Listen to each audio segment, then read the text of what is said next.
ओडिशा रे प्रथम करी गोष्ठी स्वास्थ्य केन्द्र रे उपलब्ध है बड़ मेडिकल सुविधा। आज प्रथम करी धामनगर गोष्ठी स्वास्थ्य केन्द्र रे लाप्रोस्कोपी अस्त्रोपचार सुविधा पाइले धामनगरवासी।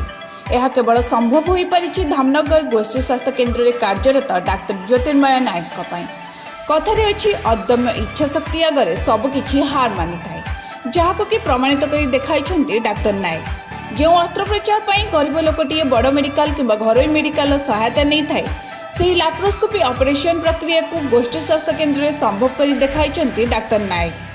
गोष्ठी स्वास्थ्य केन्द्र में एपरी सुविधा पाइबा संभव होइतिबारु धामनगरवासी बेस खुशी अछंती। ब्यूरो रिपोर्ट, ओडिशा समाचार।